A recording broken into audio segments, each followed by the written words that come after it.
విలేకరుల సమావేశానికి వచ్చిన మీడియా సోదరులందరికీ నమస్కారం. ఈరోజు నర్వ పిఎస్సిఎస్లో నూతనంగా నిర్మాణం చేసినటువంటి ఎరువుల దుకాణ ప్రారంభోత్సవానికి, అలాగే రైతు రుణమాఫీకి సంబంధించినటువంటి చెక్కుల పంపిణీకి గౌరవ పక్తల్ శాసనసభ్యులు వాకిడి శ్రీహరి గారు, అదేవిధంగా మహబూబ్ నగర్ పార్లమెంటు సభ్యురాలు శ్రీమతి డికే అరుణమ్మ గారు ముఖ్య అతిథులుగా రావడం జరిగింది.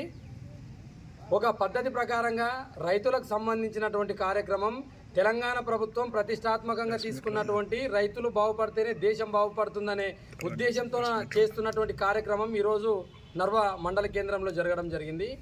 దాన్ని ఇంత మంచి కార్యక్రమం చేస్తే స్థానికంగా ఉండే కాంగ్రెస్ పార్టీ నాయకులకు పేరు వస్తుందని ఈ నర్వ మండలంలో ఉన్న ఒక అవగాహన లేని చపల చిత్తపు మనిషి లక్ష్మీకాంత్ రెడ్డి అనే ఒక పిఎస్సిఎస్లో దొంగ ఈ విధమైనటువంటి పోకడలకు పోవడం మేము తీవ్రంగా ఖండిస్తూ ఉన్నాం.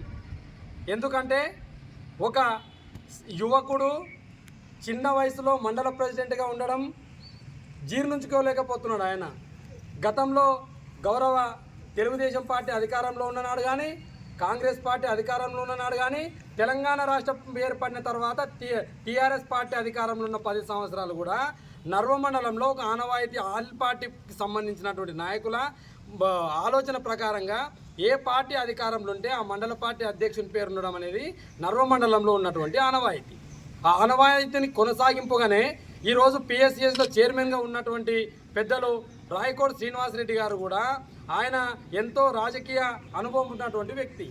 వారు మండల అధ్యక్షునిగా తెలుగుదేశం పార్టీ అధికారంలో ఉన్ననాడు వారు మండల అధ్యక్షునిగా వారి పేరు శిలాఫలకం మీద ఉంది కాబట్టి అదే కొనసాగింపుగా మండల పార్టీ అధ్యక్షునికి గౌరవించాలనే ఉద్దేశంతోన ఒక యువకుడు ఉన్నప్పటికీ ఆ యువకుని పేరు పెట్టాలని మండల పార్టీ అధ్యక్షుడు బీసం చెన్నయ్య సాగర్ పేరు అక్కడ ఉండడం జీర్ణించుకోలేనటువంటి స్థానికంగా ఉన్నటువంటి బీజేపీ నాయకులు చెప్తే, ఎంతో రాజకీయ అవగాహన అనుభవం ఉన్నటువంటి శ్రీమతి డికే అరుణమ్మ గారు కొంతమంది వ్యక్తులు చెప్పిన మాటలు వినడం వల్ల మా అందరికీ నర్వ మండల ప్రజలకు మీ మీద పార్టీ మారినప్పటికీ ఒక మంచి గౌరవం ఉండే, గతంలో కాంగ్రెస్ పార్టీలో పనిచేసింది కదా అని, ఈ రోజుతో మీ మీద ఉన్నటువంటి గౌరవాన్ని కూడా తగ్గించుకునే పరిస్థితి ఈరోజు వారికి వారే తెచ్చుకున్నారని చెప్పి మేము ఈ సందర్భంగా తెలియజేస్తున్నాం.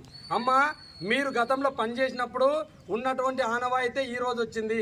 పార్టీ మారంగానే ఉన్న పద్ధతులు మారవమ్మా, ఇది గుర్తుపెట్టుకోవాలి. ఇంకొకసారి నర్వ మండలంలో మిమ్మల్ని తప్పుదారి పట్టించే నాయకులు ఎవరు, వాస్తవంగా ప్రజల కోసం పనిచేసే నాయకులు ఎవరు అనేది మీరు గుర్తించి ఉంటే మీ గౌరవం ఇంకా కొంత పెరగడానికి అవకాశం ఉంటుందని చెప్పి తెలియజేస్తూ, భవిష్యత్తులో కూడా ఇలాంటి సంఘటనలకు అడ్డుకుంటాం, ఆరేస్తాం, ఈరేస్తాం అనే ఆలోచన ఉన్నటువంటి నాయకులకు ఈ వేదిక ద్వారా గౌరవపూర్వకంగా తెలియజేస్తున్నాం. మేము ఎక్కడ కూడా ఇలాంటి పరిస్థితులు ఉండొద్దు. ప్రజలు బాగుపడాలంటే మనందరం కలిసికట్టుగా పార్టీలకు అతీతంగా ముందుకు పోవాలని చెప్పి తెలియజేస్తూ, బీజేపీ నాయకులు చేసినటువంటి చిల్లర వ్యవహారాన్ని పూర్తిగా తీవ్రంగా ఖండిస్తూ ఉన్నాం.